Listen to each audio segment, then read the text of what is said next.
I've got a certification exam at work coming up, but I need to buy materials for it, and if I leave work on time without doing overtime, my salary will decrease. We were discussing our financial plans for our future together now that we're married.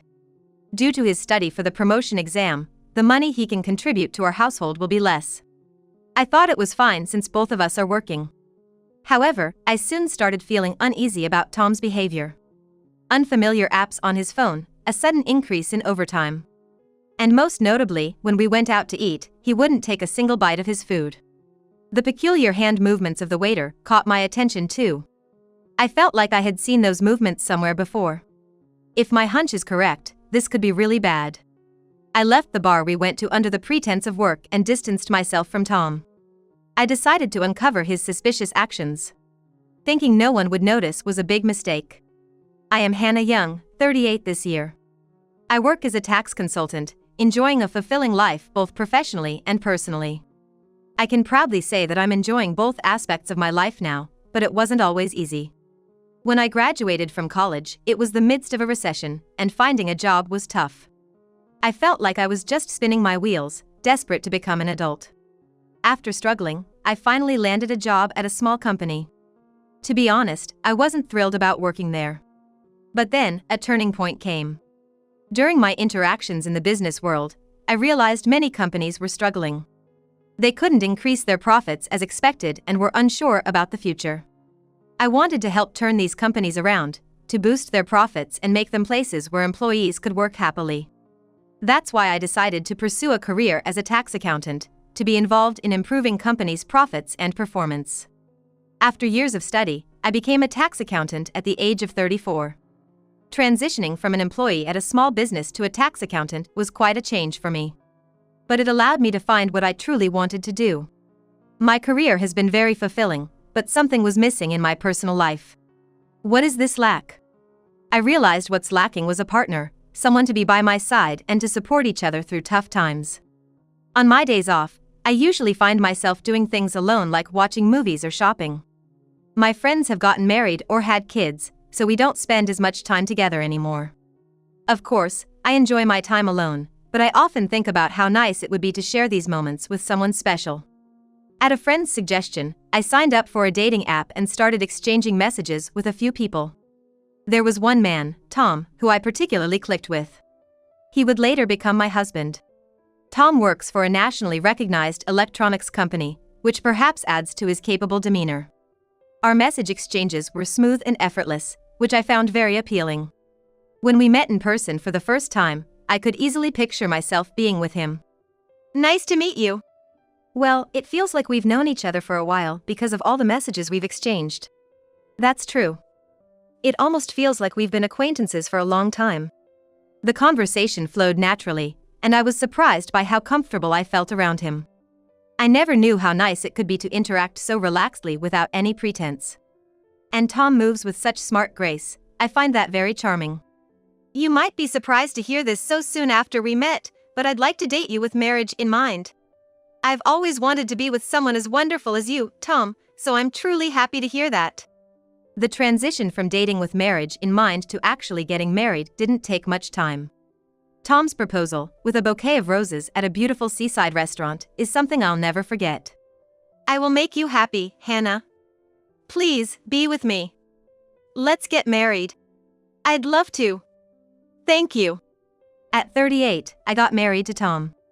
It might have been a late spring for me compared to others. But marriage isn't about age. It's about who you're with, and most importantly, being happy. I was sure I could be happy with him. But apparently I might have been the only one who thought so. I started to sense a looming shadow over our married life, a feeling I tried to ignore. Tom and I both worked, and we thought it'd be best to have some personal spending money, so we opted for an allowance system. We put money needed for shared expenses into a joint account and kept the rest for ourselves to use freely. When we were discussing how much money to contribute, Tom brought up something that concerned him. About the money we put in the joint account, is it okay if I contribute less than Hannah? Okay? What do you mean by that? Can I ask why, if you don't mind? Tom seemed hesitant at first, but then opened up.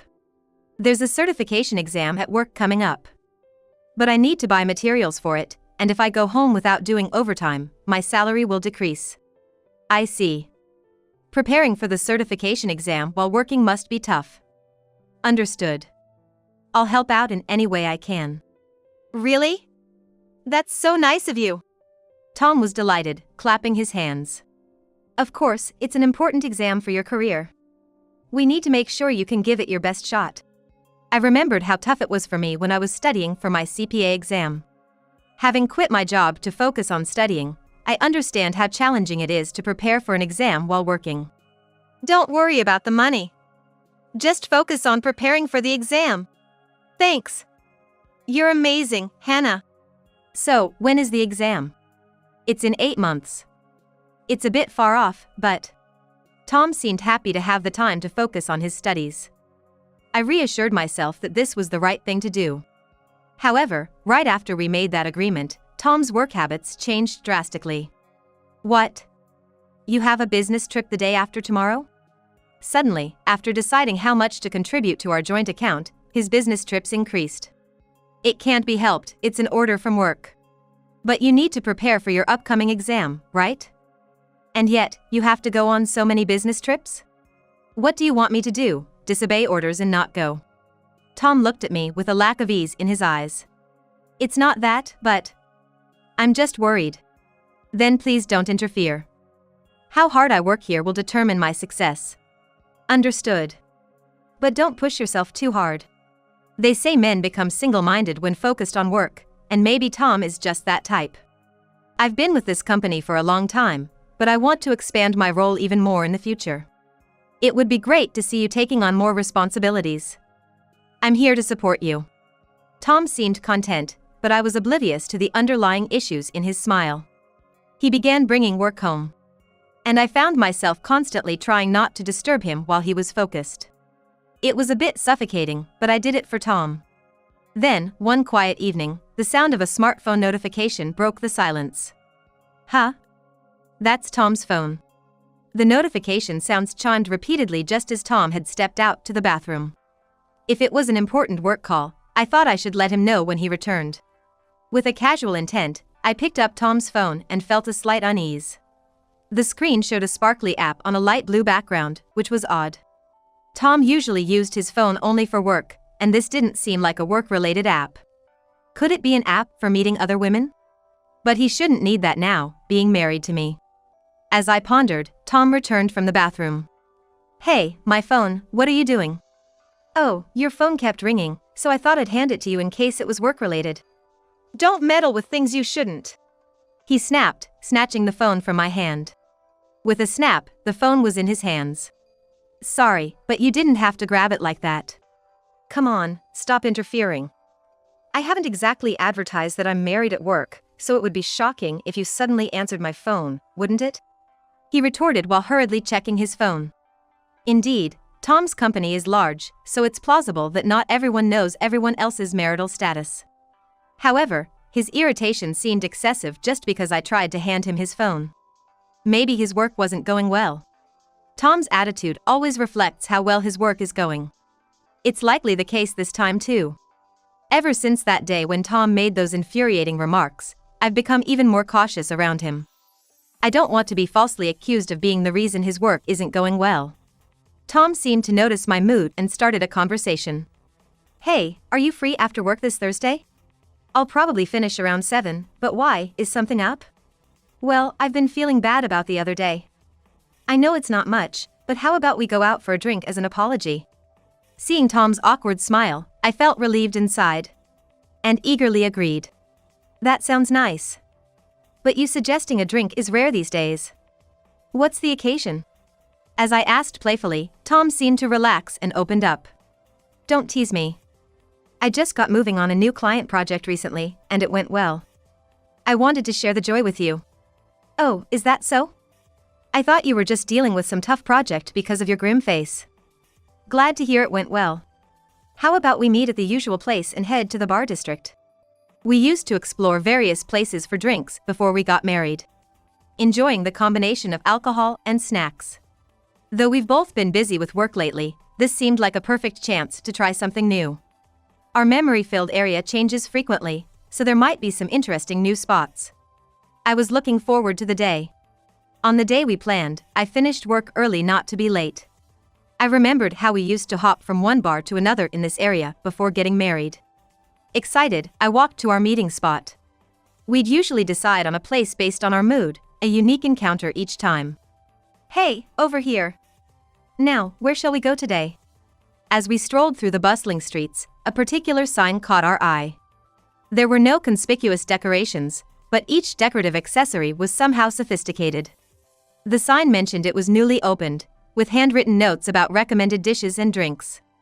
It seemed like they had a special selection of bartender-recommended beverages. It's the first time I've seen it, but there's something about it that attracts drinkers. Hey, how about we try this place today? I was delighted by the new discovery on a familiar path. Really? You want to go in here? Don't you want to look around a bit more? There are plenty of other bars around. But this place has a variety of drinks and dishes, and it looks stylish. I thought it might be nice to try something different for a change. What? You're looking for style now? Have you lost your mind? That's not like you at all. I can't keep up with this. There was no absolute need to pick that bar, but being rejected so strongly made me wonder if there was a reason behind it. I thought this place looked good, but was there something wrong with it? When I asked, Tom let out a big sigh as if he had given up. All right, I get it. As you wish. Tom's behavior, like that of a sulky child, caught my attention. Was it really that bad that I wanted to go to this bar? I couldn't understand the recent fluctuations in Tom's mood. When we entered, there were tables and a bar counter. There were a male bartender and a female apprentice, identified by her badge, standing beside him. I felt the bartender glance at us briefly, which gave me an unpleasant feeling. The place was empty, perhaps because it had just opened. Feeling like we had it all to ourselves. We sat at a table towards the back and spread out the food menu. Let's start with some simple snacks and, maybe a whiskey and soda? Yeah. I closed the menu I was holding and placed our order using a tablet nearby. Nowadays, even in bars, you order with a tablet if you're not at the counter. It's nice not having to call over a server. Yeah. Tom's response seemed a bit distracted. The apprentice, wearing her badge, brought us our ordered food and drinks. She glanced at my face and seemed puzzled. Was there something on my face? Perhaps my tired expression from coming straight after work was showing. I took the dishes from her, arranging them for easy eating.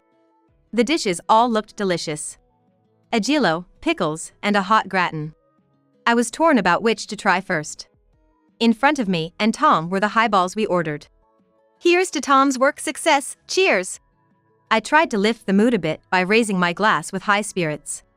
Then, I immediately started on the food in front of me. I missed lunch today because of some unexpected work, so I was really hungry. I couldn't resist the delicious-looking food in front of me. Plus, I needed to put something in my stomach to avoid getting drunk too quickly on an empty stomach. I reached for the gratin closest to me. The hot cream sauce and melting cheese were intertwined, incredibly delicious. It warmed my chilled and tired body. I glanced at Tom, who was sipping his drink slowly. It's not like him to sip a drink. Plus, his gaze seemed a bit evasive. Aren't you eating? I wonder if he doesn't like gratin? While pondering, I served myself some more. If you're not eating, I will. I missed my lunch, after all. As I was laughing and serving myself more gratin, I locked eyes with the apprentice. She was making a peculiar motion, touching the tip of her right ring finger to the palm of her upturned left hand and rotating it. That strange movement made me think. Touching the tip of her right ring finger to the palm of her upturned left hand and rotating it. Perhaps it was sign language indicating medicine. She was standing at an angle where only I could see her signing, probably meaning she had a message just for me. Realizing she was communicating with me through sign language, I quickly placed my gratin down, grabbed my phone, and headed for the restroom. Sorry, I need to use the restroom. Oh, are you feeling all right? No, it's just a quick visit. Don't mind me, and keep eating. I felt uneasy, as if my legs were frozen, deciding it might be better not to stay in the bar. Maybe I should leave before Tom. Pretending I had work, I decided to make my exit. I hurried back from the restroom and called out to Tom. Sorry, I got a call from work, so I need to head out. Oh, that's too bad. Yeah, sorry about that. Are you going to keep drinking here? Yeah, I might as well. It's been a while since I went out for drinks. Pretending to return to work, I decided to stay at a business hotel instead. The message that woman at the bar wanted to convey, Tom's expressions and gestures, something felt off. I couldn't shake the feeling that it wasn't just my imagination. My head felt like it was going to explode from overthinking.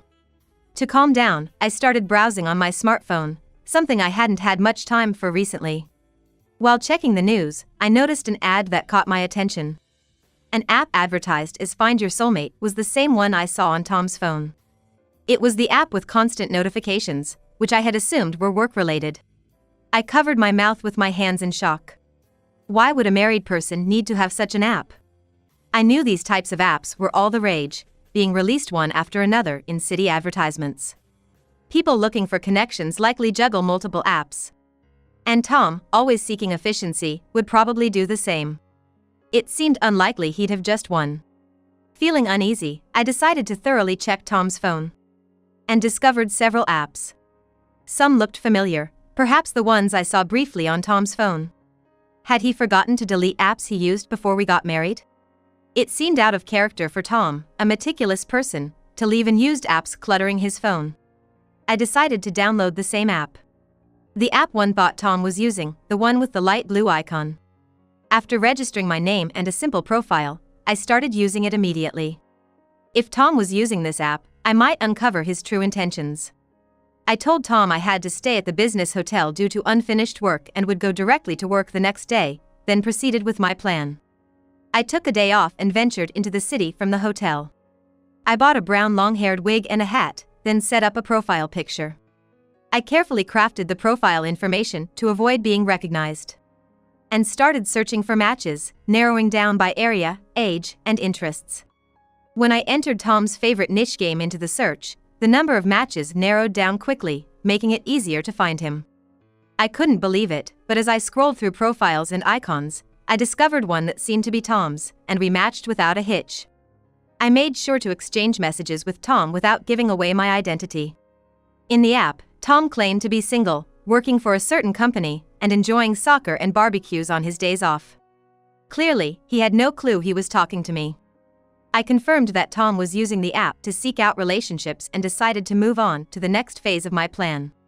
On Friday night, after returning home, I secretly placed a tracking tag in the car we both use. Just to be sure, I tucked it inside the pocket of a cardigan left in the car. Then, I returned home as if nothing was amiss. Given Tom's heavy use of dating apps, I figured he must be communicating with more than one person. I'm home. Work was brutal, it just wouldn't end. Got any plans for the weekend, Tom? I've got work stuff outside, so no rest for me this weekend. That's tough. There's a sale going on, and I was thinking of shopping, but I guess I'll go alone. All right. Have fun. I watched Tom head to the bathroom with his phone. I already knew he had been researching tourist spots in the neighboring town on our home computer. He looked up cruise times, a popular bakery, a park with a nighttime view, and hotels. This was a red flag. The search history even included main squeeze present and fifth date proposal lines, so the woman he was planning to date must be significant. I decided to make my move the following weekend. Well, I'm off to work. Man, working on a day off sucks. Tell me about it. Good luck. After watching Tom drive off, I set out to catch him in the act of cheating. I booked a room in the hotel he had researched and first observed his movements from there. The tracking tag confirmed he was headed to the neighboring town. I watched the pin move from the cruise dock to a chic cafe. Tonight, the showdown would be at the park with the nighttime view. It was easy to guess that he'd park near the park to enjoy the view. Around sunset, I headed to the park to scout the area. Soon, a familiar car pulled into the parking lot. Tom got out, accompanied by a woman I didn't recognize. He wrapped his arm around her waist and escorted her to a spot with a good view of the night scene. After watching Tom and the woman walk away from the car, I climbed into the back seat. I crouched under the seat, waiting for the two to return. Soon enough, after enjoying the nighttime view, they came back. Wow, that was truly beautiful. Thinking about spending a wonderful night with you makes my heart flutter. Tom sits in the driver's seat while saying this. In the passenger seat is a woman whom he is having an affair with. I stood up from the back seat, wrapping my arms around Tom from behind in a hug. Hey, what's all this about? Tom turned around with a look that screamed trouble. Well, this is, a proposal on the 5th date to the woman you're serious about, in a park with a lovely view? Did you think your affair would go so smoothly? Tom's face went pale. It was eerily visible in the dim car interior, almost more frightening than a ghost. You cheated on me while tricking me. What were you planning to do? And you had drugs at the bar, right? That bartender was in on it, right? What? How could? Why? Tom was still flustered. Want to know why? He clammed up instantly, leaving me at my wit's end. Something was off about the bar we went to together. When I checked the reviews, there were several incidents of women getting terribly drunk. All the comments were from women, which seemed strange. So what?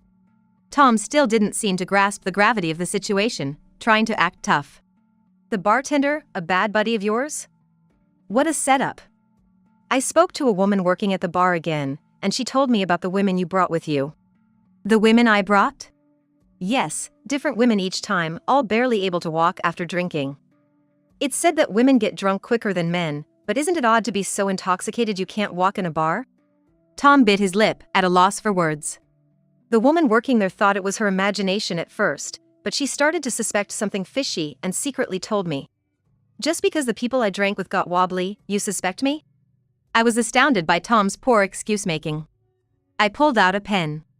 It was a pen I had secretly placed in Tom's bag. This pen actually has a recording feature. I turned it on, so it recorded everything you talked about at the bar. As I said this, Tom's face turned pale. A shade I'd never seen on him before. Without hesitation, I pressed the play button. The recording clearly captured his words of thanks for spiking the drink with a drug that makes one easily intoxicated. I can't believe you do such a thing. Tom, seemingly frustrated by being called out, lashed out in anger. You should be grateful I married an old maid like you. Sneaking around like a detective. In his rage, Tom slammed his bag on the ground. The woman nearby glared at me, hurling accusations. You're the one tying Tom down, aren't you? It's your spiteful actions that make you hated. I wouldn't do something like this. It was clear this woman, Mary, was Tom's affair partner. She was clinging to him like a lover. And was yapping like a small puppy. I knew he was married, but I'm the right one for him. It's just a fling with the other women, right? I'm gonna be happy with Tom. Right for him? He works at a manufacturer, and he's gonna get promoted soon. He even said I could become a housewife. He's gonna be the perfect husband. She's a working adult but seems to run headlong without thinking. Like a dreamy girl, misunderstanding something. The man you want to marry is about to be fired. Laughable, isn't it, that your future husband is getting the boot? Mary looked shocked, then began to make a scene. That's a lie! Tom getting fired? As much as you're upset about being cheated on, that's a bit much, isn't it? I showed her a printout. I had to contact his company for something before. Turns out he lied about business trips to go on cozy overnight dates. The printout I held included evidence of his false reporting, schedules, and fake business trip receipts. The company was shocked to learn of his work ethics. They're terminating his contract. Contract termination? What do you mean? He was gonna become an assistant manager. I couldn't help but laugh. He told you that, did he? You didn't know he was just a contract employee? Mary looked confused, unsure what to believe. I don't see what's good about a man who intoxicates women for his own desires, a non-full-time employee, but if you're fine with that, be my guest. What? No thanks. I don't need a man who's about to be fired. As she attempted to walk away from the car's passenger seat, I quickly stepped in front of Mary's path, causing her to fall dramatically. She hit the ground face first due to the momentum of her fall. What the heck? What's with you? You knew he was married and still engaged in an affair, even attempting to steal him away, right?